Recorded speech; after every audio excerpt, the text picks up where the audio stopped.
also go live in Facebook. All right. I'll be sharing the feed also to my network. Yay! I'm gonna share my screen now so that I'll know um if everything's okay or if I start to chop again. This audio thing is also an issue for me.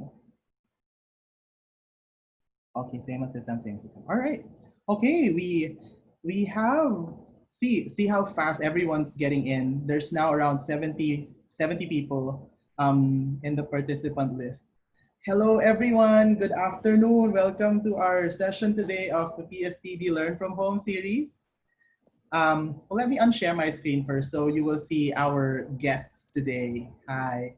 So everyone, you have Debbie who's calling in from UK. Hello. Hi, Debbie. And you have Lawrence. So we will be introducing them more to you later. Lawrence will be your main moderator. I will just do some intro and Debbie will be your main speaker. Welcome. Also for the people who are in the room now, can you please share with us where you're calling from and if we're coming across clearly? How's our video? ABS-CBN Laban. How's our video? How's our audio? Is everything fine? Lawrence and Debbie, can you also talk from your end so that we will see sure. Just doing a test here. So I'm Debbie. I'm calling in from near Cambridge in the UK. So hopefully you can hear me okay.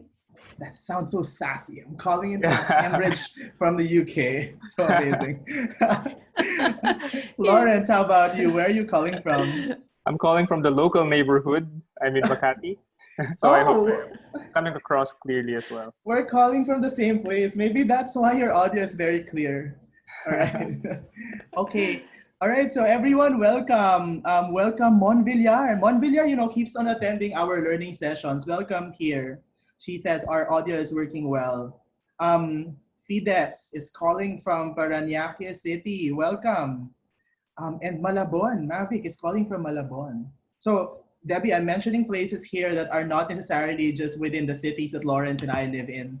Like there are a lot of people here who are calling from, for example, Batangas, which is southern Luzon, Pasig, which is still in the city, have Marikina, which is somewhere in the east. There are a lot of people who are calling in right now, and I think there are, from the last time I checked, there are around 800 people who registered. Wow, it's a good thing. That's amazing. Yeah. Well, we have an attendance rate of around 52%, so I'm pretty sure not all of them will be here. But surprisingly though, like for example, for the last sessions, like Elina's session and then Beth's session, the attendance rate was around 62 to 65%. So that what happened was Zoom was full. And then for the other people who were not able to make it in Zoom, then we just went live in Facebook. So, which is exactly what we're doing right now because we're anticipating a lot of attendees. Lawrence, am I still coming across clearly or am I starting to chop now? Very clear, very clear. Thank you. All right. So maybe before, since I only have 9 minutes left for my airtime, let me first discuss very quickly again why we're doing this. I will keep on repeating that, only it's becoming shorter and shorter since more people are coming here repeatedly anyway. So guys, just to let you know, my name is John Baluyot and I'm the current president of the Philippine Society for Talent Development. And what we bring to you right now from PSTD is mother project of Offline Hope. So Offline Hope is our task force. There. You can see my screen, right? Like I'm not just talking blankly, but everyone's. Yes, you can see your screen. All right, cool, yeah. Amazing. All right. So as you can see, Offline Hope is the task force that we made under PSTD in order for us to support the Philippine learning community during this time of crisis. So it's also our way to be able to sustain PSTD because PSTD being a non-profit organization that it is, of course, will need to recoup some of the funding. Since we maintained our manpower, we know that the community needs us and we will make sure that we will keep on delivering some of the services that we can, especially the free ones, because we know that this is the time where people need it the most. Okay, and this is one of my favorite slides. As you know, our flagship program is the PSTD Learn from Home series. So it's a free session of free live webinars that you've been attending for the last 3 weeks. And we are very proud to tell you that for the last 3 weeks, we've already delivered 14 classes from different volunteer speakers, thought leader organizations from all over the world. And we had around 5,723, imagine that, 5,723 attendees live via Zoom from all of these sessions. We are averaging at around 350 to 400 attendees every time, which is really great because that means that we were able to hit the pulse of people based on need. And at the same time, we are able to increase our reach because we are also broadcasting live in Facebook. So please share the videos. You will find this in facebook.com/mypstd and share the blessing to others. There are a lot of people from the rural areas who don't know that this is happening. And I'm pretty sure that because a lot of them are also on ECQ and in lockdown, they will appreciate these bits of learning, especially if we're getting it from the best of the best learning communities, just like General Electric. And in case of Debbie, who used to come from General Electric too. So we would like to share all of these blessings to everyone, mainly because number one, a lot of it is free. And number two, we're getting like top of the line information and insights. So these are just some of the pins that we were able to put because some of the speakers that we had have already come from those parts of the map.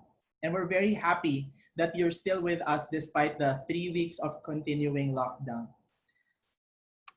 The other program that we've had under Upland Hope is what we call TikTok. And you know this, TikTok is basically our kamustahan or check-in sessions. So we have 28 TikTok bodies that are volunteers so far. This is a mix of mentors, a mix of counselors, a mix of talent development practitioners, coaches, who are there willing to listen to you if in case you need someone to check you out. And we know it's very difficult for everyone and we have varying degrees of stress. This is for free. And as you can see, we now have 24 TikTokers or people that we have listened to, along the process. And just to let you know, and this is not to flaunt or anything, the rating, we are also evaluating the ratings of our programs, and the TikTok bodies have had a consistent rating of 9/10 in post-evaluation. So you know that you have good quality of people who are going to listen to you. So just let us know if you want to volunteer as TikTokers, and we will make sure to attend to you immediately. The third program of PSTD is, of course, the recap of their learning sessions. This is Chillax with PSTD at the end of the week. And this weekend, we will have 2 vice presidents for you of 2 leading companies in the Philippines. We have Len Pozon, who is the first vice president for marketing of Pioneer Insurance. And then we also have Nerissa Burba, who's the senior vice president of human capital management for Security Bank. So we will just kick back and relax. We will recap some of the major learnings from the week from Debbie's talk, from Beth's talk, from Elena's talk, and from the talks tomorrow. And then we will just chat as if we're friends, only that we will involve you. Because the fourth attendee here, just like what Jose said, is you. So we will get you more to provide your insights. We will engage you more with questions because we really don't have a script. We will just make sure that the themes are great so that we can revolve on 3 major themes and the learning will be richer because we will be providing you with more tangible local examples. So we hope to see you there. Scan the code, take a picture, go to the site and register. This is also for free. And of course, I want us to thank some of the people that you don't see in the front line. I know you always see me all the time and it's probably sometimes very painful already.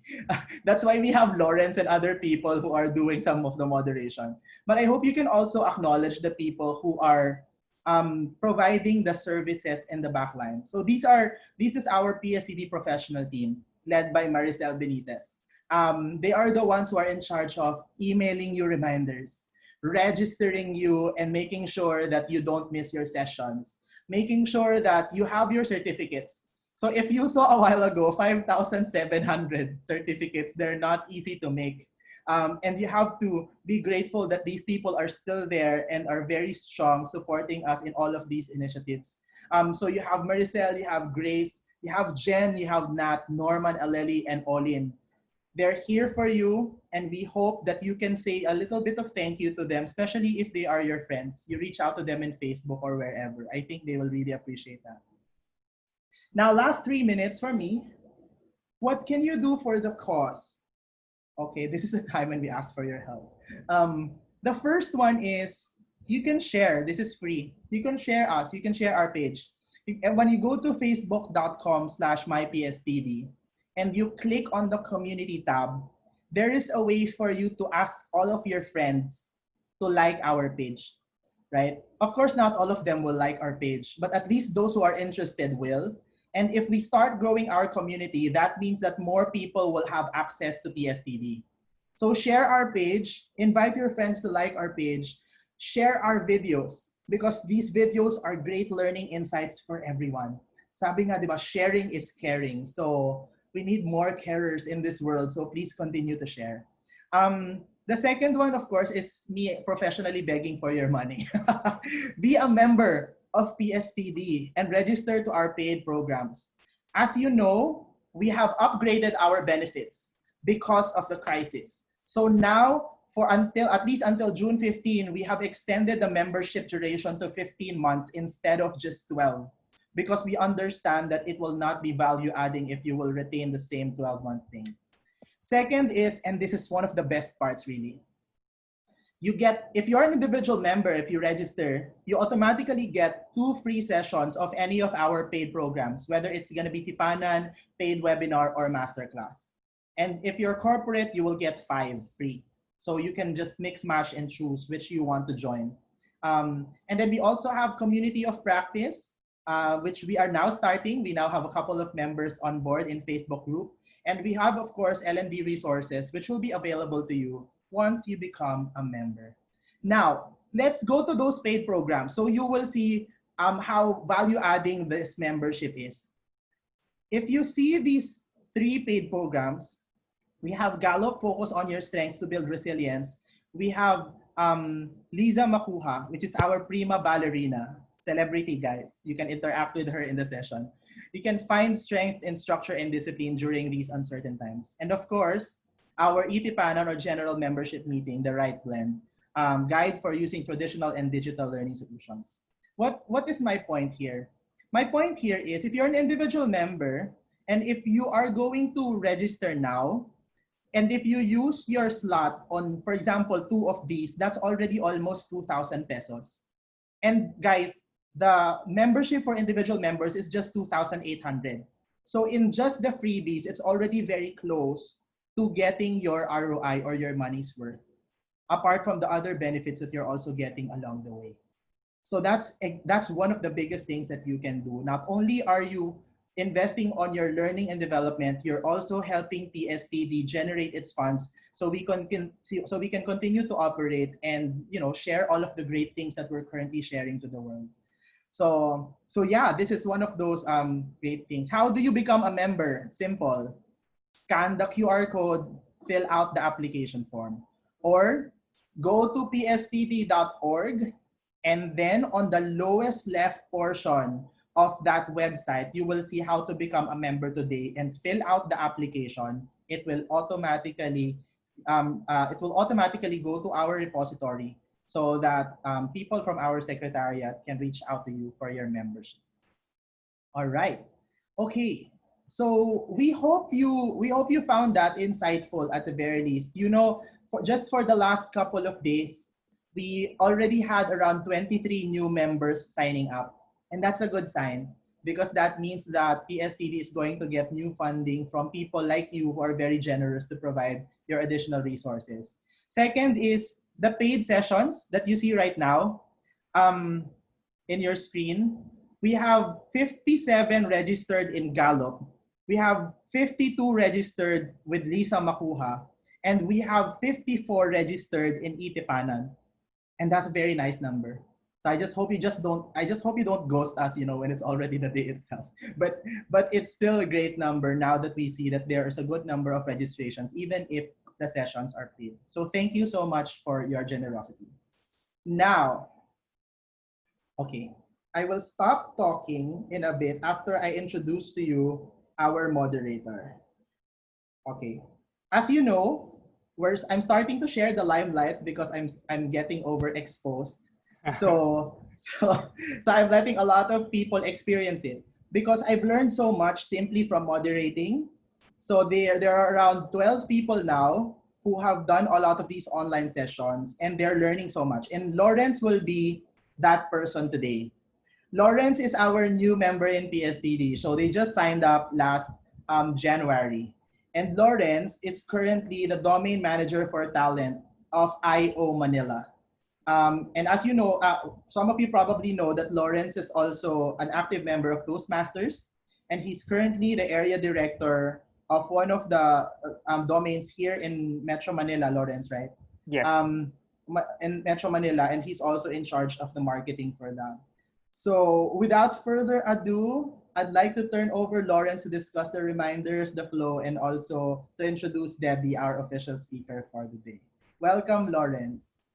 Thank you so much, John. So basically, my role as the moderator for today is to help you, everyone, and of course Debbie, to bridge the questions and make sure that the questions, your concerns are highlighted and are put in line so that Debbie, our speaker, can answer them. So basically, just a few reminders for us for the next hour. First one is that, as you may already notice, attendees will be on mute to manage the flow of information. But of course, don't be afraid to use the chat and the Q&A tab because we have the questions, the Q&A tab specifically for the questions. And then if you have any insights or if our speaker would have any questions and you would like to give your inputs, you can definitely use the chat box. And then lastly, only Zoom login participants who stayed for at least 40 minutes will get the certificates. So we're trying to, as John mentioned earlier, it's quite difficult to provide certificates, for example, to 700 people, which I think that would be the max for in terms of participants for both Zoom and Facebook Live. So we want to ensure that people are staying and people at the very least would stay for 40 minutes to ensure that they can really get the learning from this particular session. So Lawrence, can I yes, just add one reminder? Sorry, yes, it's not please. here. Because we keep on getting this question all throughout the sessions. The slides for this session will be sent to you afterwards. Okay. So Debbie was kind enough to agree that there will be some slides that she will be sharing, and they will be sent to you via PDF. So yes, I hope that will not be a question anymore in the Q&A tab because it's really eating bandwidth, you know. Yes, But that's yes. fine. If you still didn't get it, that's okay. Go, Lawrence. Yes, and thank you for mentioning that. So if you have any questions in the same vein, so I'm pretty sure that Nat and some members of the professional team will answer those questions. So basically what we're going to be entertaining would be questions that are specific to the topic that our speaker is going to give us for today. So I'm very happy and I'm very excited to introduce our speaker now. Our speaker is based near Cambridge, UK, which I mentioned earlier, and is a neurofocused learning professional with an interest in what stops and starts the brain at work. She has an executive master's from the Neuro Leadership Institute and is an accredited psychological safety facilitator and an advisory board member with the Academy of Brain-Based Leadership.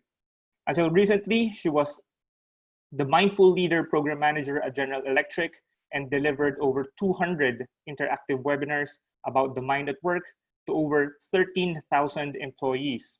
She has her own training company. I really love this name, Thinking Space, and is also currently working with a boutique training company, Gaia Insights, who provide transformational programs for leaders. When not in lockdown, she helps travelers at a London airport overcome their stress and anxiety with the help of her airport therapy dog, Ellie. I've actually browsed our speaker's website and saw the picture of Ellie, such a cute dog. So ladies and gentlemen, fellow practitioners in talent development, I am very grateful to share the floor now with our speaker, Debbie Jeremiah. So can we now share the slides now for Debbie? And Debbie, please take it away.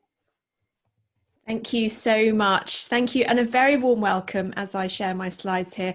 I'm Debbie Jeremiah, dialing in from Cambridge, UK, and I'm delighted to be here today to share with you some of my thoughts and my ideas on brain-friendly and engaging webinars. And I hope today is just going to be a really thought-provoking session for you, but a very informal session. So I want to co-create this session today. So we're all going to pitch in, we're all going to have ideas, because we all have our own ideas of what's engaging and what's not engaging. So first of all, thank you so much for taking the time to attend today. And I hope I can repay you with some ideas, some thoughts, some things that you can try out in your own webinars. Now, this topic, brain-friendly and engaging webinars, is a topic I'm really passionate about, but probably not for the right reason. And I'm passionate because of blooming frustration of attending webinars that are really dull and boring and just make me want to check my emails. And I think we need to change this. And we're all learning together. There's no right, there's no wrong here. And so hopefully today we can get some good ideas about this. Now, can I check in with you first of all? And can I ask you to go into the chat box? Are you delivering webinars at the moment? And if so, what's the size of the webinars that you're delivering? So let's just see, or maybe you have plans to deliver. Not yet, no. Well, that's not a problem. I mean, today is going to be, oh, some of you are, yes, okay. And some of you doing quite large webinars as well, okay. And, or just smaller ones, yeah, 10, 13, 20. Wow, that chat box moves fast, doesn't it? Okay, whoa. Okay, well, now today's session is not about how to use the technology. Today's session is really about the people who are attending our session. And I'm going to give you heads up, first of all, this whole session is about how you make your participants feel, okay? It's about how they feel. It's not about the technology, it's not about the content, it's not about the slides, it's about how they feel. And again, no right, no wrong here. I'm just going to share with you what I've actually found to be quite useful and what's worked for me. So what are we going to cover? We're going to cover two things. First one is emotion, second one is attention. Your brain is interested first and foremost in avoiding danger, so minimizing threats. Assuming there are no threats going on, then it starts to get interested in other things, rewards. And it's interested in these two things. So it's a very social creature. It wants emotion, it also wants attention. Oh, shiny thing, what's that over there? So this is what we're going to take a look at today, these two elements. There is a longer version of this webinar where we do go into structuring webinars and practicalities, but today we're just going to keep it very, very high level. So talking of lovely puppies, I just thought I'd share, this is Ellie, and also just to share what I get up to at the moment. So I have been involved with the brain at work for quite some time. What stops it, what starts it, how we can switch on people's brains. And I think we need to apply that thinking to our webinars as well. I'm very happy if any of you want to reach out to me, you can reach out to me on LinkedIn, just do a search for my name, Debbie Jeremiah. And just in case you're not interested in webinars, you can check out the dog's Instagram account. The dog has an Instagram account. That's crazy, isn't it? All right, so let's get going with this. And I want to ask you a question. So what is putting a smile on your face today? What is putting a smile on your face today? Come into the chat box and share what is making you happy. Now, we're under lockdown. It's the world crisis. The world is upside down. So if there's nothing that's putting a smile on your face today, what is likely to put a smile on your face if you were to think about it? So I'm seeing yoga, your wife, your pet dogs, your family, baking, being alive, nature, life. The dog is now eating properly. Well done, Leslie. That's a challenge. Cooking, gardening, hubby and kids, pregnancy, congratulations. So some really, really good stuff happening in our lives at the moment. Being blessed to be alive, absolutely. Potato corner, okay. Your cats, your kids being at home, cooking, Netflix, puppies. It's just had several puppies. Okay, there might be a dog theme in this webinar, so I apologize if you're a cat person. So this is a really good way to start a webinar. And in fact, what I would normally do when I start a webinar is actually put up a whiteboard. And we're going to talk about whiteboards and different ways to engage. But this is a question which kind of produces the response that we want. we want people to start to check in with themselves and think about things that are going to give them a very warm and fluffy feeling. So if I look down the chat box now and I'm looking at your comments, I'm looking at things that are important to you. And we really want to start in this way, and I'm going to explain why as we go on. Gardening, my dogs, my family's safe. Yeah, there's good stuff happening in our lives. A few bits of housekeeping. We're going to absolutely try and kill the chat box as we go through this session. So any thoughts, any ideas, any reflections, any moments of insight, please pop them in the chat box, because that's how we all learn, is reading each other's comments. You've got Q&A, so you can click on that and put some questions in there. And I'm going to stop halfway through. Lawrence is going to ask me some of the questions from the Q&A, and we'll cover some of them at the end as well. There's going to be more questions that I can possibly answer, so you're very welcome to reach out to me afterwards on LinkedIn if you want to continue that conversation. Now, as John stated before, this is a place for us all to learn, myself included.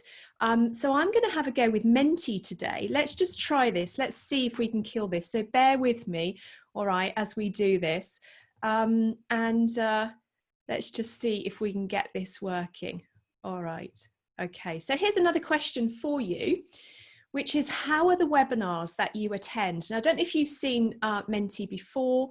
Let me make this full screen. There we go. So all you have to do is just grab your phone, or if you're online, you can do that. Go to menti.com and enter the code. How are the webinars that you attend? And just a word. So are they exciting? Are they boring? Are they entertaining? So hopefully Menti will give you 3 options to do that. If it doesn't work, go into the chat box, or if you're struggling with your bandwidth or something, let's just see. Wow, this is great, isn't it? It's exciting using these new tools. So this is a way to engage people. If you're using a tool like, we're using Zoom webinars today, and Zoom webinars doesn't allow people to annotate on the screen. Zoom meetings does, the cheaper version. So we have to think about other tools that we can use. So what are we seeing here? We are seeing engaging, interesting, insightful, interactive. Wow, you guys are attending good webinars. I don't know who's running your webinars. Maybe you're attending the PSTD webinars, that's why, I reckon. Yeah. Are there any challenges with them though? So I can see sort of boring, dull and boring.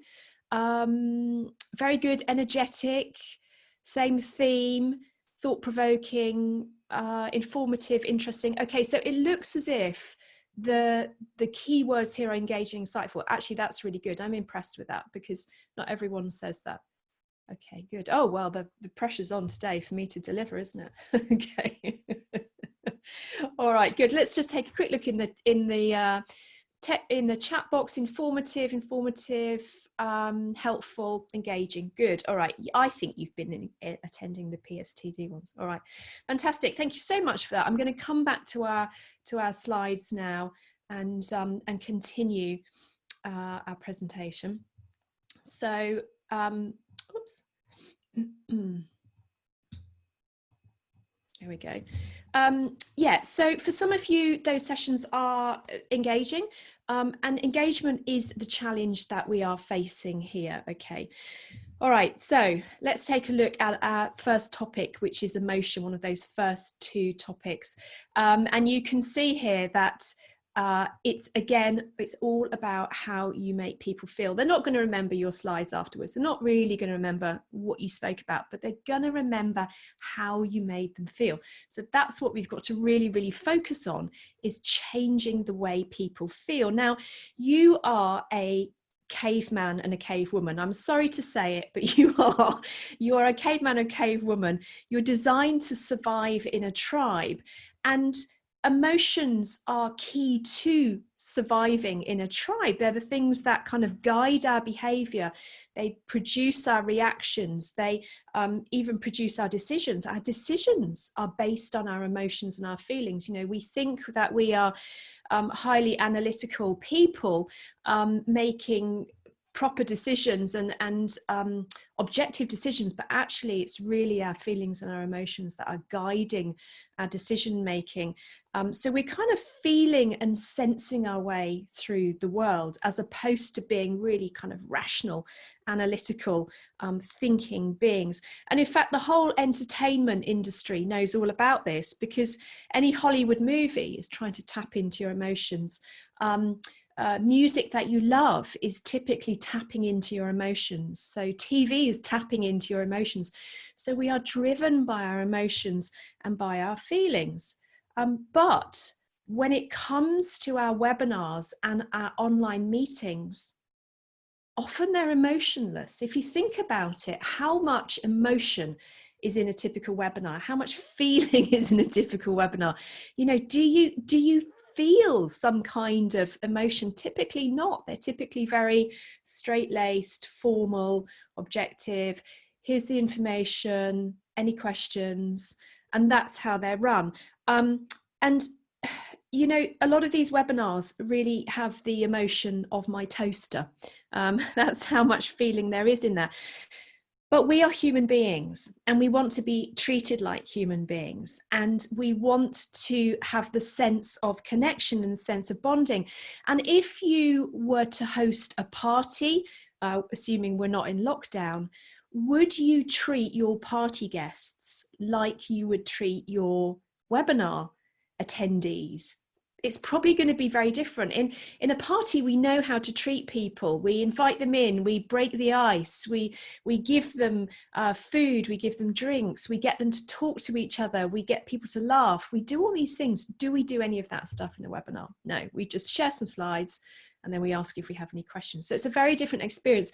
And actually, I think this is one of the reasons why some people find webinars and online meetings just so frustrating, because it's not really reality. It's not real life. We're not seeing the humanity in each other. And I think we can judge them quite harshly. We almost judge them like a TV program now. You know, that didn't entertain me, I'm still boring. So we have to change that, because emotion is crucial to learning. If somebody's going to learn well, they need emotion in that experience, because it helps embed the learning. Okay, so what is it that we need, given that we are social animals? Well, we need all of these things. We need a sense of connection. We need bonding. You know, in a webinar, you're seeing each other in the chat box now. You're seeing comments, but sometimes we join a webinar and we are sitting there alone. We don't have a chat box. We don't know how many other people are on that webinar. It could be 10, it could be 10,000. We just don't know. We kind of feel alone in there. And we don't want that. We want this sense of connection. We want this sense of bonding. So we want to read each other's comments. I can see what you're saying in the chat box now, and I kind of feel part of the conversation. So it's really increasing that bonding. You need to feel that you and your thoughts matter. If you are the only person who writes something in the chat box, do you feel a sense of belonging? Do you feel that you're included? No.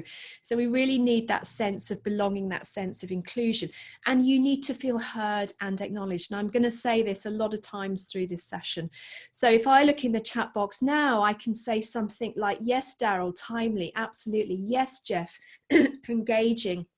Alina, good content, absolutely. Clint, emotions of my toaster made me laugh. Yes, you want to feel heard and acknowledged, because it makes you feel that you belong and you feel part of this tribe. You want to feel appreciated. Thank you very much, Nazugbu, for your comment. Yes, it felt. Aldrin, yes, it felt engaging. So you want that sense of appreciation. And then psychological safety, we will talk about that as we go through, but psychological safety is just this sense, is it okay to speak up? Is it okay to ask a question? Is it okay to share a thought? Or do you feel that you're being judged? So we'll come back to that in a few slides. But this is a very real fear in many organizations, this sense of psychological safety and not being able to speak freely. excuse me, and then neurodiversity. So in a wider sense, neurodiversity is the fact that you have a beautifully unique brain, which is different from everybody else's. And we need to factor in all of the different elements into this webinar that is going to motivate your brain. Now, that's a topic for another day because it's quite a big topic. But it's just basic things like your sense of autonomy. Do you feel like you have control? Can you go into the chat box? Your sense of security, knowing what's coming next. Was there an agenda? Your sense of fairness, can you contribute? And your sense of esteem, you know, having your comments acknowledged, and then also your sense of trust being part of that team. And then also on a sort of a narrower sense of neurodiversity, people on the spectrum, people who are highly sensitive, people who are introverted. Have we created a space that allows those people to speak up? And what we're really looking to do in all of this from a brain perspective is to create oxytocin. Do you know what oxytocin is? What is it that oxytocin does? Come into the chat box and let me know what it does. And also, how do you get it as well? Let's just see. Happy hormone, it's a hormone.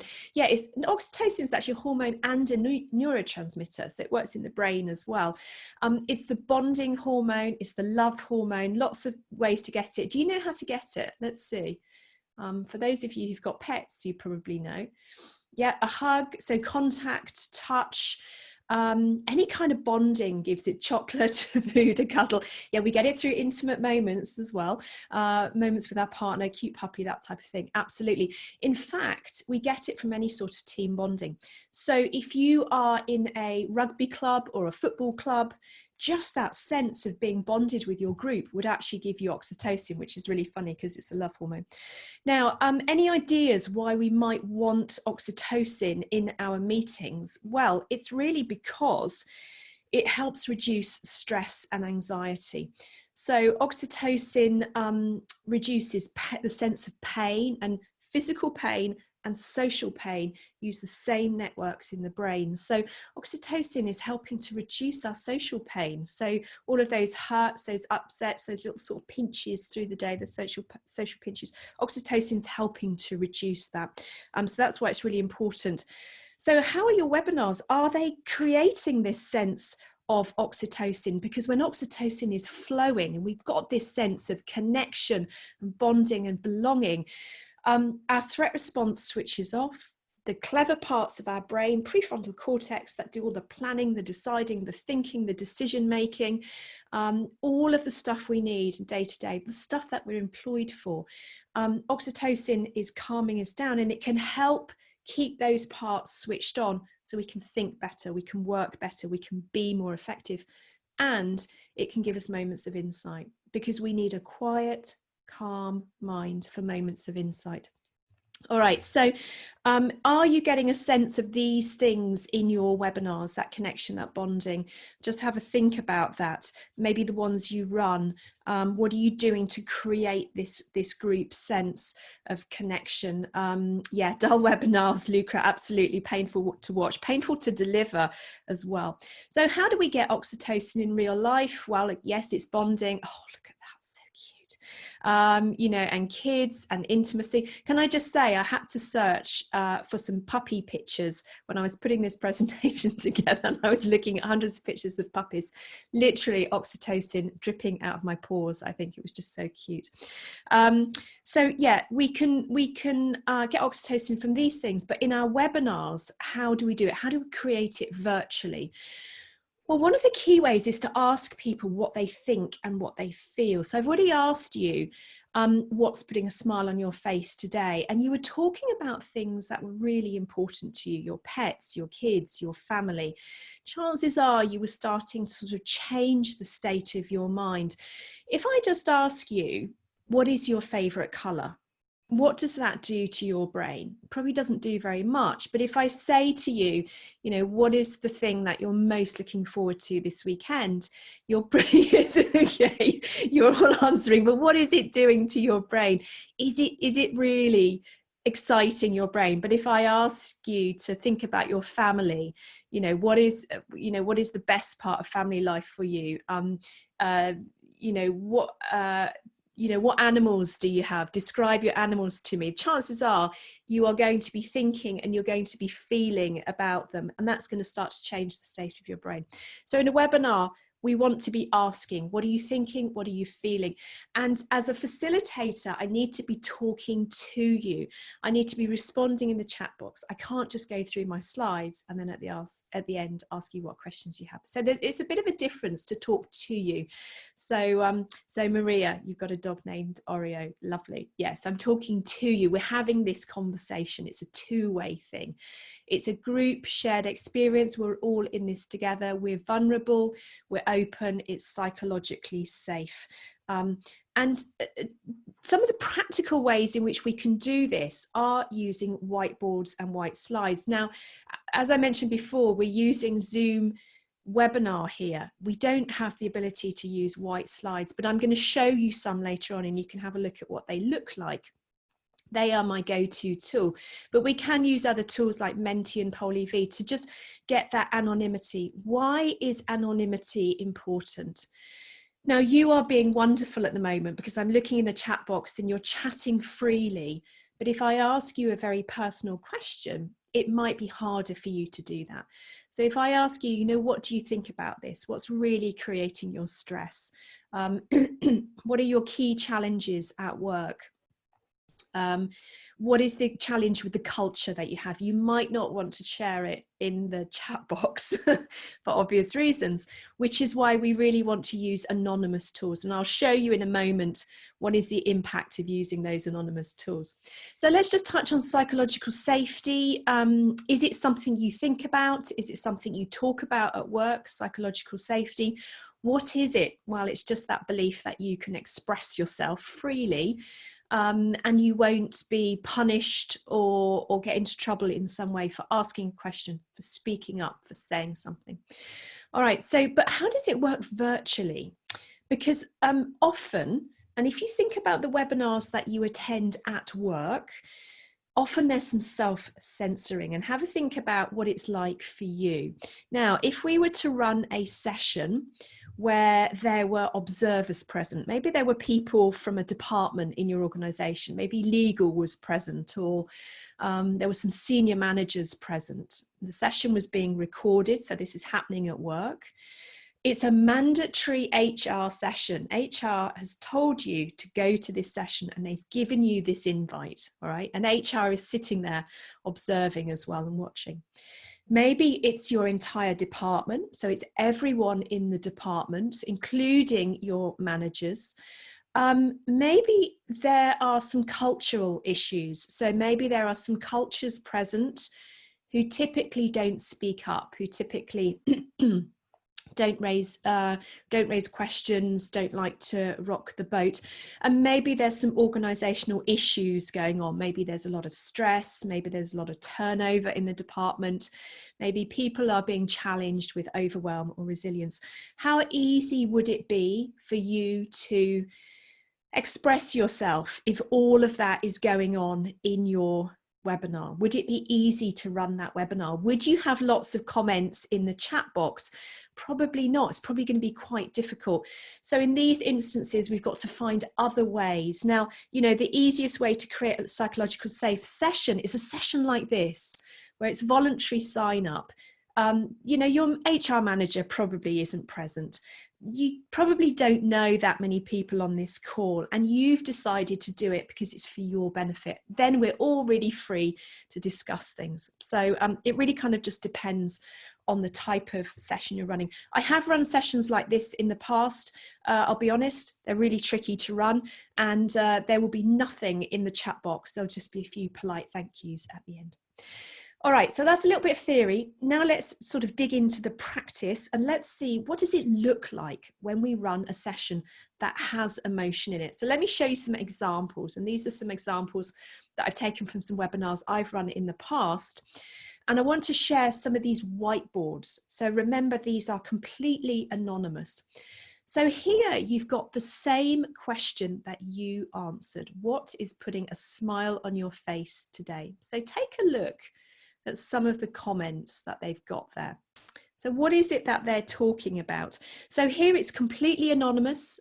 We don't know who wrote these comments, so people are free to write whatever they want, but just take a look, and let me open up another one for you.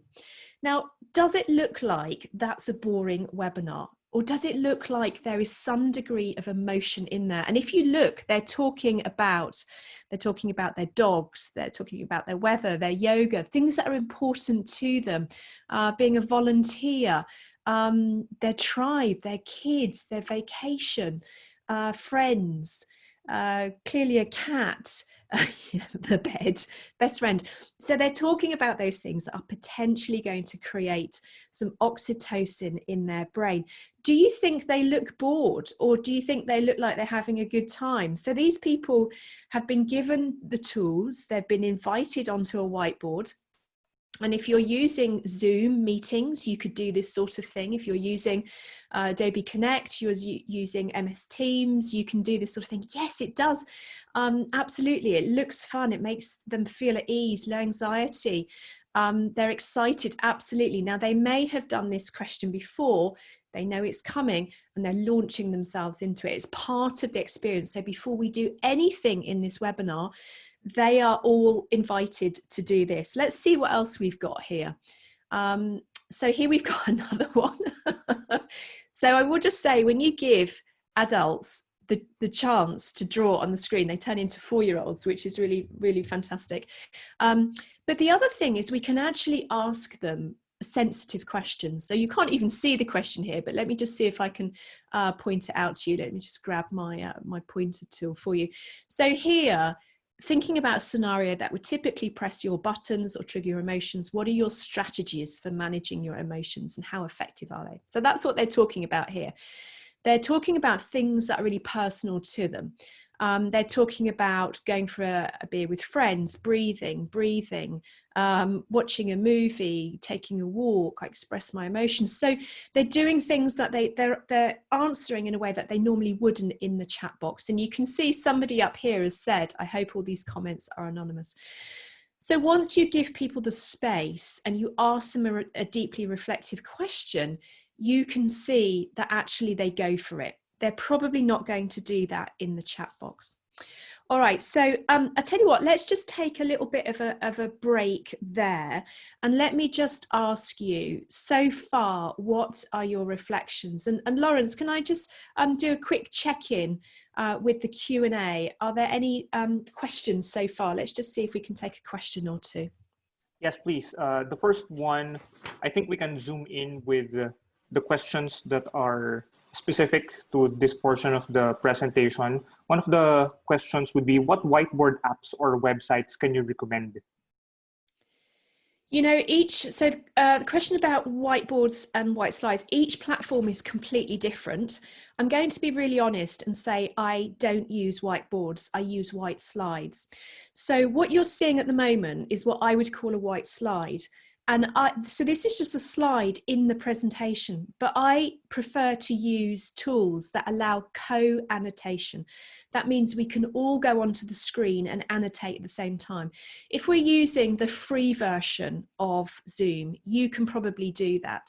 You can give your participants access to write on the screen, and everyone can click on the annotation tool and everyone can scribble. Okay, we can't do it on this version because Webinars doesn't do it. So investigate if you can do that. If you can co-annotate on your slides, that's brilliant because you don't need to flip in and out into whiteboards. But any other platform technology typically has a whiteboard. The only challenge is you have to flip in and out of it. So it makes things a little bit jerky. But if you've got any recommendations, if anyone's got any recommendations, do pop them in the chat box. But you can use anything, you know, so you can use WebEx meetings, you can use MS Teams, you can use Zoom Free, allows you to do it, Zoom meetings, that type of thing. And I think Microsoft has Whiteboard as well, that sits within the Microsoft family. So lots of them. I quite like Click Meeting as well. I used that last year. I quite like that as well. Lawrence, is there another question?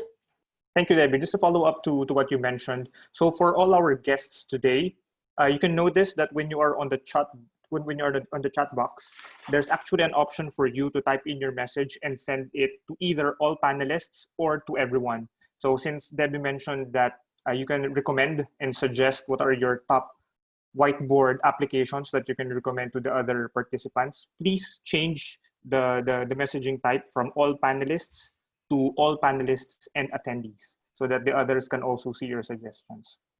Thank you. Now going back, Debbie, to the second question. This one comes from your former colleague and friend, Luz. So since we're on the topic of oxytocin, her question is, what is the difference between emotion and feelings? I think this is in the context of trainings and webinars. Oh, goodness me, that's a massive question there. So an emotion typically is your automatic response. So when you read a text message and it annoys you and you have a sort of a physical response, that's typically an emotion, okay? So there's chemical changes happening in your body.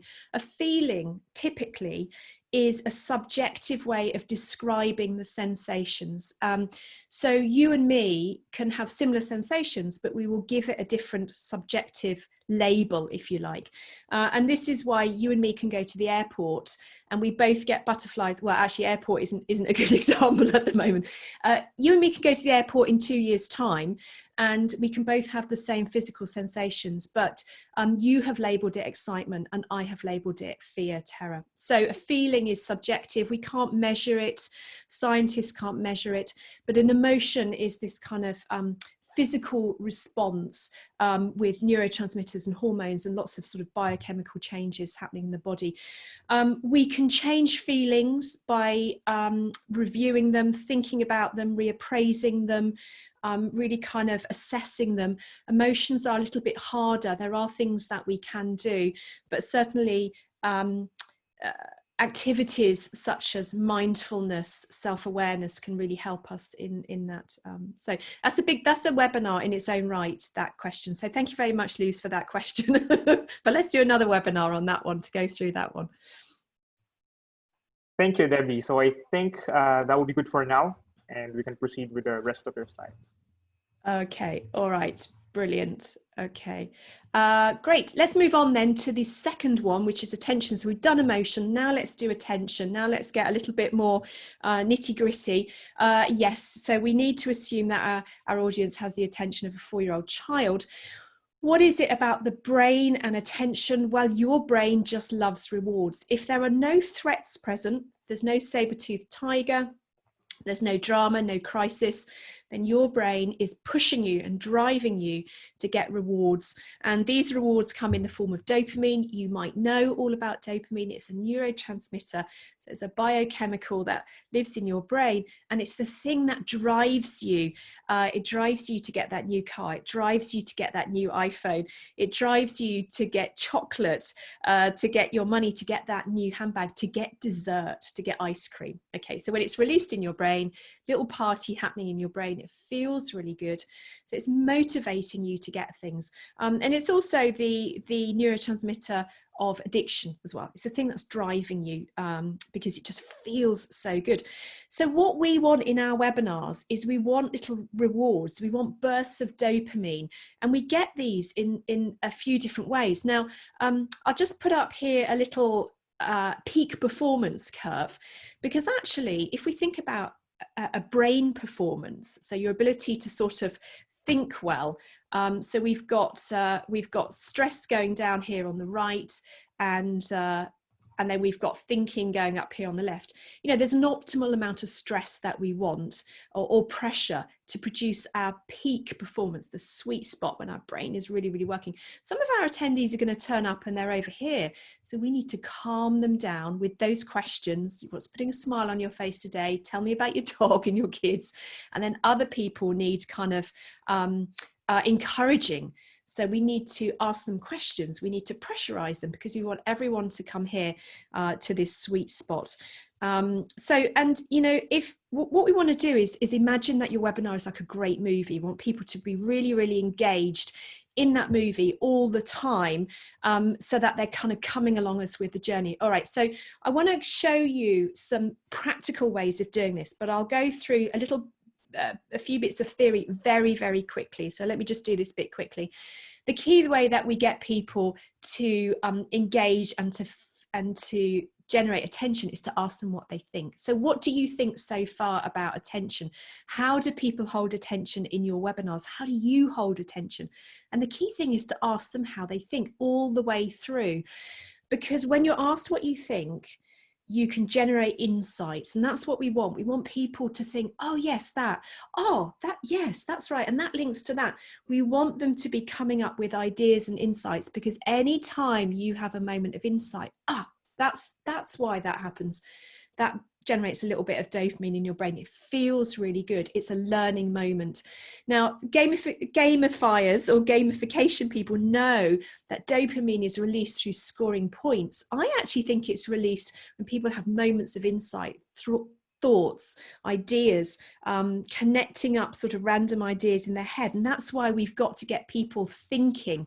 We've also got to focus on learning, social learning. So you're doing social learning at the moment in the chat box. I can see you're talking about happy hormones, you're talking about the topics, and then peer pressure. We'll come back to peer pressure in a second, and being heard and acknowledged.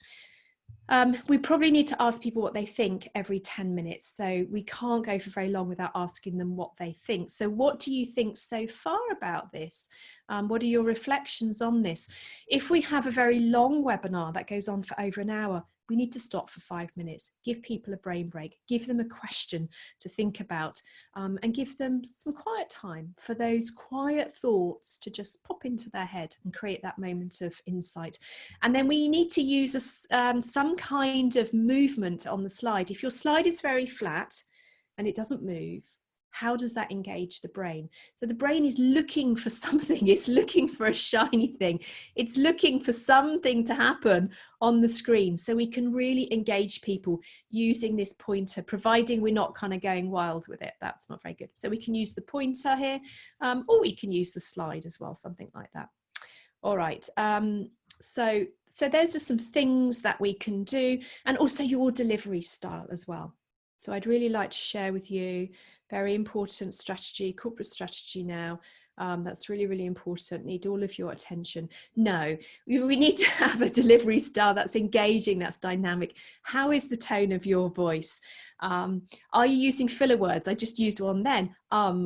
So. Are you distracting the audience in some way? If you're not sure about the quality of your delivery, I think Lawrence is a Toastmaster guru, so have a word with him. So Toastmasters is a fantastic place you can go to improve the quality of your delivery style. But one of the key things that we need to do is this here, the eye contact, because that's the thing that's engaging you when you've got your video and that webcam open.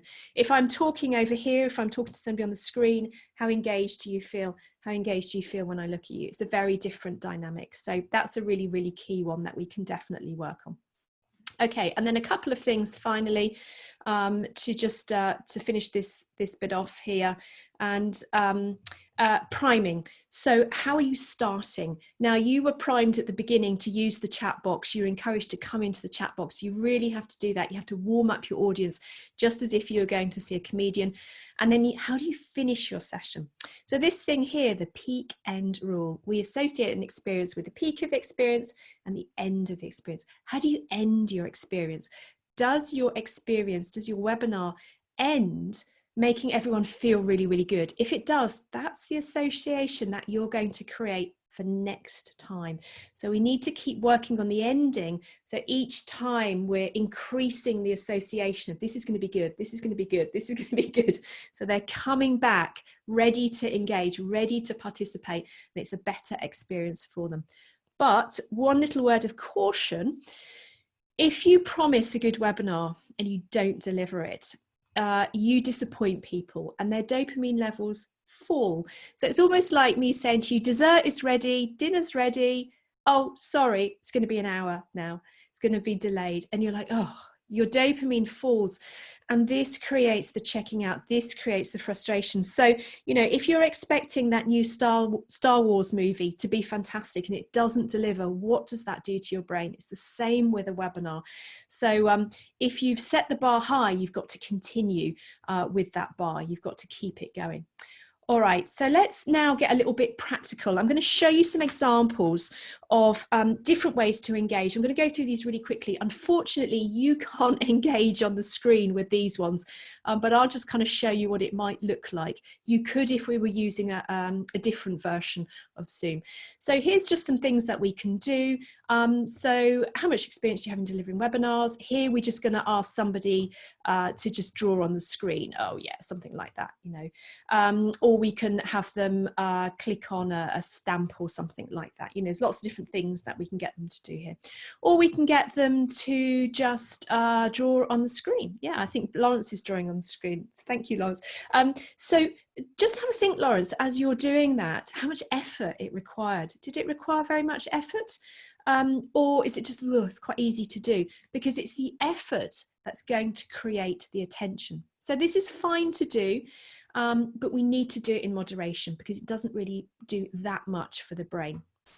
All right, let's go on to the next one here, which is, how do you think your users might respond? So here we might ask somebody to just, you know, click what they agree with. But again, how much cognitive effort does it use? It probably doesn't use that much.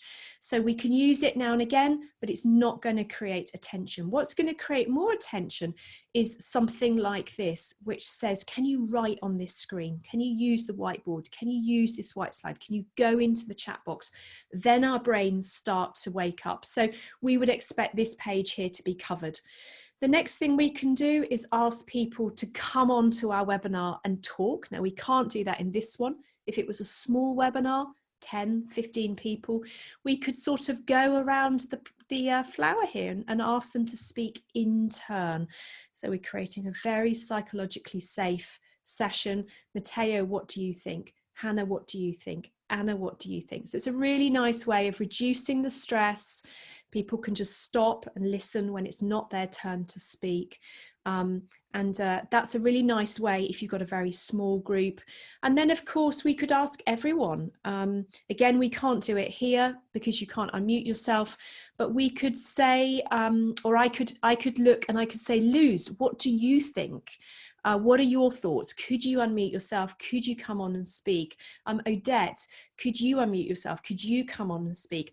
And when I do that, it kind of pressurizes you. It's a small webinar and other people are going to get picked on. They wake up too. So that's quite a useful thing to do. And then we could open it up for a full discussion. So just have a think about that now and come into the chat box. What are the tools that you're using? What are the tools that you've seen other people use? What is the impact on your brain? How brain friendly are they? How engaging are they? And of course, with all of these things, yes, we need to practice them. We need to try them out. We do need a lot of practice. Absolutely, definitely. Yes, for sure. All right, so now let's get really, really practical. Let me share with you some of these examples that I've used previously. These are just ideas that you are free to steal if you want or to apply in some way. It's just things that have worked really well for me. So let's go back to these whiteboards.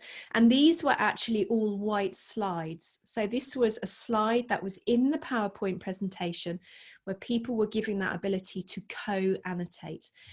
So here's the first one. So here they were asked, why might we need mindfulness? And they were asked to agree with some of the questions on screen here. So do you wish you could quieten your thoughts? Do you finish other people's sentences? Too impatient? Do you get told you don't listen? And people are just asked to tick if they agree.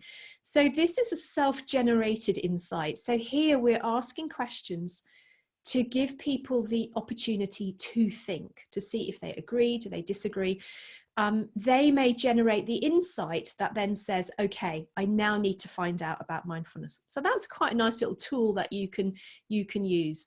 Either on a whiteboard, either on a white slide. You could do a poll as well if you wanted to. Here is another option, which is to, what is this? Healthy Minds Pie. This is just asking them to sort of rate how they feel about these elements in their life. You know, how much meaning is there in their life? How much thinking space? How much exercise? Excuse me. And here you can see that actually they've been given a time limit to do it. excuse me. So they've been sent off halfway through the webinar. They've been given 5 minutes. They've got a bio break, and they can just, if they're sitting at their desks, they can then just participate. And then when they come back, we can have a discussion about it. Well, you know what? It seems like not many people are spending time relaxing. What is going on there? What's the implication of that? What do we need to think about? What action do we need to take here? So there's lots of different ways in which we can get them to generate their own insights. Oh, I've just realized I'm not doing enough exercise. I need to change that in my life.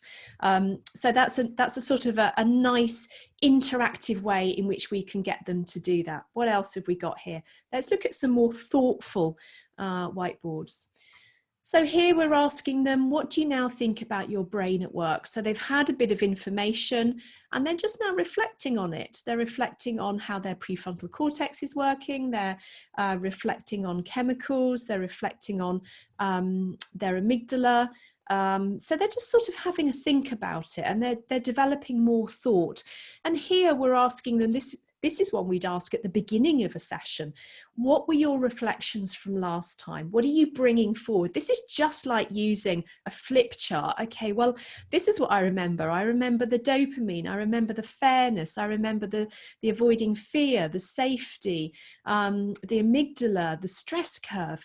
So they're kind of teaching each other. They're co-creating this session. So this is a nice way, if we're running a series, to kind of build upon the series and bring in all the content. And it's good if people haven't attended all of the sessions. All right, deeper reflection questions. Based on prior sessions, what do you now think might be creating your sense of overwhelm or burnout?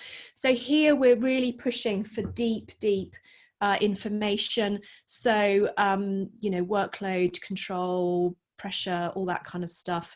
And then here we're asking another question, and we're asking for deep reflection.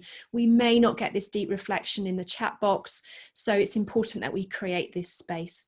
And then here we're asking them to consolidate what they've considered, to come back with an answer. This is about mindfulness. I don't have the time, my mind's too busy. What would you say in answer to that? So we're asking them to reflect on it, to come back. And then some final reflections. What has this session made you realize? Oh, this, you know, what, so what? What's the so what? And this is when we finish our session on a high. We finish with this peak end rule, so that we associate this session with something really good. And that's the feeling we come back with next time. And just have a look at what people are saying, what this session has made you realize. So that's some way to get some really, really good reflections. Some other ways are your slides. Are your slides white? Are they boring? Do they just have bullet points? Could they look like this? In fact, you know, could they just be an image and a question? An image and a question? And then, oops, an image and a question. So they don't need to be boring. They can be entertaining. They can be fun.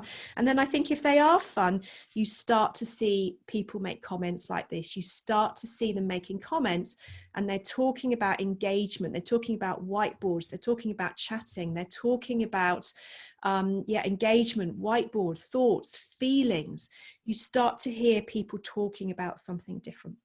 So let me just, I've noticed the time, so let me just start to wrap up quickly. What are your thoughts now? What are your reflections now? Come into the chat box and I'll take a few questions in a moment. What do you now think about delivering your webinars and about engaging people and engaging their brain? I mean, some of my key takeaways here are none of us really know the answer to this. So we just got to try, we got to play. There's no right, there's no wrong. We just need to give it a go. Just got to try and be better than ourselves each time and just give it a go and just think, how can I get people to interact? So be really, really creative with this, but it really is about the way we make our participants feel. So really do dare to be different. Just give it a go. Nobody at this moment in time is going to be upset if you really do just give it a go. Now, I've got a couple of free videos here that you can go to on my website. They're also in LinkedIn if you link with me. 5-minute videos, there's 5 of them. You can share them with your colleagues. They're ways to engage people in webinars and online meetings. So you're very welcome to go and grab those. Thinkingspace.training. and then just click on videos and you can take a look at that for yourself. All right, so what questions do you have? What thoughts do you have? Or what has this session made you realize? What has this session made you realize? So Lawrence, I know we're sort of pushing for time now, but what questions do you have in the Q&A? And whilst you're doing that, I'll take a quick look in the chat box as well. Okay, so Debbie, we have two particular themes that are consistently coming up. One would be on the topic of psychological safety. So the question is, how can we encourage participants to engage, especially if the webinars are compulsory, responses are not anonymous, and your manager is also in the same webinar? Yeah, so how do we get people engaged when they don't feel psychologically safe? Because they feel like somebody is watching them and observing them, and they have that sense of having to censor themselves. It would be using the whiteboards. So it would be using a tool that is anonymous to ask them what they think. Now, you have to convince them that it is absolutely, completely anonymous. And you can use a tool. If you don't have a whiteboard, use a tool like Poll EV or Menti, like I did. And actually, you can see comments roll up the screen. So that's a third-party piece of software. Usually they're free. You can get a free version of it. You have to convince people that what they say will not be judged for it. So I'd say whiteboard, white slide, Poll EV, menti.com, something like that. Don't expect them to express themselves in the chat box. So it is a challenge. It's a challenge that we do face. So hopefully that helps. Thank you, Debbie. And I think people, in terms of what's natural to them, is to, especially if you're a trainer that is new to virtual trainings, to webinars and such, the first thing that you would want to do is to hear the voices of your participants, of your learners. And sometimes it's not the most psychologically safe method and medium for your participants. So I fully agree with what you mentioned, Debbie. Yeah, and if I can just add, at the beginning we spoke about things that weren't work related. We spoke about what is putting a smile on your face. You set the tone, you set the tone of the whole session by how you begin. If you're straight into the work aspect of it, it creates a very formal session. If you ask them, what's going on in your life? I want to know about you. That really does help change the tone of that session, and it makes it a lot more informal. You're a human being. I want to know what's happening in your life. So that's important as well. Thanks, Debbie. I think the last question on the theme of oxytocin, back to oxytocin. So what we've gathered is that engaging directly with participants is highly encouraged. So the question now is, and this is two-pronged. The first one is, how do you handle the chat box when you are in the middle of discussing a topic? And on the flip side, how long do you usually provide participants time to respond? Well, how do I use the chat box? For most of you, chances are you're doing webinars that are a bit smaller. You can then manage the chat box. And you want to ask lots of rhetorical questions. How does this sound to you? What do you think about that? Do you agree? Do you disagree with that? What are your thoughts on this? So you can be asking those questions all the time. It is tricky because I'm now currently looking at the chat box as I'm speaking, and it's hard to multitask. What you can do is ask a question and then just stop and read that question. So I was trying to multitask then, and my prefrontal cortex didn't work. What was the second part of that question, Lawrence? The second one is, on the other hand, how long do you usually provide participants time to respond? I think the context here is when the training is more or less technical in nature, and then you as a facilitator or as the instructor would like to elicit responses from your participants. And then oftentimes it could either be that the participants are very active, like what we have right now, or it can be that the participants are not that active. So how do you know when to move on and then when to give more time for the participants to respond? Yeah, so I'm sure we've all had that experience of the awkwardness of the facilitator asking a question and nobody answering in the chat box. So that's why we have to prime people at the beginning. So we have to ask them questions that are about them so that they get used to chatting. It's almost like they need to be warmed up. They need an icebreaker. I think you just give them a few seconds and people sometimes just need time to think, and we don't give them time to think in a webinar. We want an instant response or we think it hasn't worked. So I would move on from that, and I would probably say something like, if you have a thought about that question, do pop it into the chat box and I'll take a look at that as we go through. So I wouldn't worry too much if you don't get immediate answers in the chat box. And the other thing you can do, of course, is you can pick on someone. So if you've got the list of participants open, you can say, Edna, what do you think? Could I invite you to come into the chat box and talk? Zeni, what do you think? Could you come into the chat box and talk? Aldrin, what are your thoughts? So by hearing your name spoken, you're more likely to come into the chat box. Oh, okay, I'll answer then. So we can sort of engage directly with people and invite them, kind of draw them in to do that. You can also have a few stooges as well if you want. So you can have a few of your colleagues who just go in just to get the conversation started. But if you start the session right, with engagement, with, you know, human interaction, I think it will carry on in that way. So it's how you start the session. Thank you so much, Debbie. Very, very insightful responses. And then to the rest of our participants, we really hope that we can answer all your questions, but in the interest of time, we'd have to park them and then cluster them in themes and then send them forward them to Debbie. And then hopefully we can get some materials from Debbie with regards to some of the other questions that we have not addressed. So with that said, Debbie, do you have any parting words before we close this session? Yeah, first of all, I want to thank you so much for your active participation. You have made the session what it is, so thank you for your chat box entries, and I'm looking forward to reading them. If I haven't answered any of your questions, you're very welcome to reach out to me afterwards in LinkedIn. Very happy to have a conversation with you. In parting, I would just say dare to be different, try stuff. There's no right, there's no wrong here. The only way you will learn is to do it, and nobody's going to be upset by you trying at the moment. So just challenge yourself. I would also say, just imagine your participants are your party guests. How do you treat them when you come to your party? Treat them in the same way. They're not names at the other end of the chat box. They're people. So treat them as if they're people, as if they were your party guests. And the final thing is, it's all about the way you make them feel. That's the key thing. That's the key focus. And if you can do that, I think you're going to have a really successful webinar. So thank you so much for attending and for listening. Thank you so much again, Debbie. And before I give the control of the floor back to our President, John, I would just like to let you know, Debbie, that we have actually maxed out the Zoom capacity of this particular webinar at 500 participants. I've checked the Facebook Live earlier, and I think we've peaked at another 80 to 90 participants, if not more. And then the Menti activity that we had earlier was at around 180 to 190 responses. So in terms of engagement, I really think that this webinar is a big hit, and it's all, of course, all thanks to the level of engagement that you've elicited from the participants. So thank you, Debbie. And now I would like to give the control back to our President, John. Oh, hello. Thank you, Lawrence. Can you hear me now?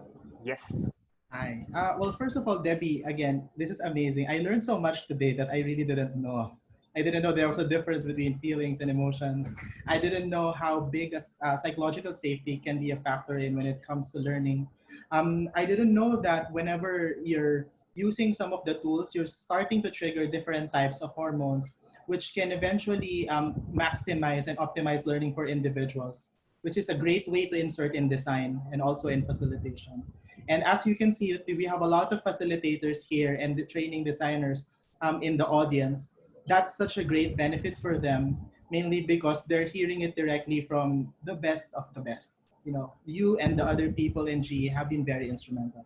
And Lawrence, thank you for the moderation. I mean, with the number of questions that you were able to generate today, I'm very in awe of how you were able to process the themes like that. The way you handpicked it and the way you related it to the flow of discussion that Debbie ended up with was just really amazing. And this is your first time to do this, like with 500 people in the room. So I'm really in awe of that. For the audience, this is just a thought that I want to share with you. You know, as you can see, we have already reached a good amount of people through the inspiring webinars that we have gotten. And day on day, one of the things that I realized, and there are so many new things that that we're learning because we have great speakers. We have top of the line speakers from various parts of the world, and these people are volunteers. They're helping us out, and they're giving us a lot of the best practices that they've had from the organizations that they've joined. And I think that that's great. But one of the things that I can share with you more is that it will only be greater if you start to apply these things and try and make some mistakes. Because just to share with you, PSTD, when we started all of this, we didn't know how to do webinars. We didn't know how to curate webinars. We didn't know how to do Zoom. Honestly speaking, like only some of our members knew how to do Zoom, and then all we had to do was to jump in and to make sure that we try it out and see how that brings us, where that brings us. And what happened was, because we made sure that we are evaluating every session, and there is post evaluation on each, and that's what you have been answering every time you finish the learning sessions. We have been learning from you. So the insights that you're sharing with us are the things that we just apply day on day across all of the 14 sessions that we've already done. And that's the reason why, especially on this week, you're able to maximize some of the learnings combined with the speakers from the best of the best. Please use it well. We have a lot of need in education because the education system has stopped mainly because of COVID-19, and school is just going to start on August. Make good use of the time for the teachers who are here to learn. Budget is not an excuse to use some of these tools, because for the most part, what PSTD has been using are things that are for free. So please try out the free things, because you can make mistakes while classes are not yet on. And this goes the same with our government employees and also with the people in the private sectors who are supposed to be able to help their teams transition into the digital. Please try it out. Even if it's just one lesson at a week or in a week, or one lesson in 2 weeks, that's just gonna spell a difference between not trying and learning and not learning. So please give it a shot and share all your learnings to everyone and join our community. Be a member of PSTD, because we will only be able to do this if we will have enough funds to generate the good things that we have been doing for the last couple of weeks. So help us out too. And we will continue on curating these amazing sessions for you and inviting more speakers from all around the world, because we know that this will be a great source of learning, especially for nation building. So thank you so much, everyone, for attending and making this day such a great moment for us. Thanks, Debbie, and I hope you enjoyed. I hope you also found this meaningful from your end. And Lawrence, maraming salamat. Thank you for also jumping into the stage and making sure that you are prepared when you start engaging this big bull of an audience. Always So happy to help. yes, so we hope you can also share your stories to everyone so that they will not be as afraid to do all of these sessions moving forward. So yes, Yeah, everyone. John, Yes, if I may Debbie. just say, this is a learning experience for us too. I used Menti for the first time today. We're figuring out how Zoom works. We're all exploring together, and this is this community that we're in. And we just need to share that and encourage everyone to just try. Correct. And you know, in terms of psychological safety, Debbie, a lot more people are more forgiving right now when it comes to mistakes for digital, mainly because not everyone is a digital expert. So this is the perfect time to make these mistakes while less judgments are coming in. Start making them now. Start using these learnings now. Start trying all of these things now, because you will be surprised that what we are doing is not just for PSTV. What we are doing is not just to be able to generate funds to operate as an organization. What we're doing is we're creating a movement. We're creating a community of learners. We are trying to collaborate all of the learnings that we're getting from you, and we're starting to get some ripples out, because more people are inspired day on what they're getting from these individual sessions. And we hope that creates a strong impact on you, because we need all the help that we can get, especially with the crisis going on. So we hope this was able to inspire you as it did me. Debbie, we hope this is not the last time, because there's just I'm just struggling to like wrap my head around all of the learnings that I'm getting from you, especially on a neurological and psychological standpoint. And I think that's great.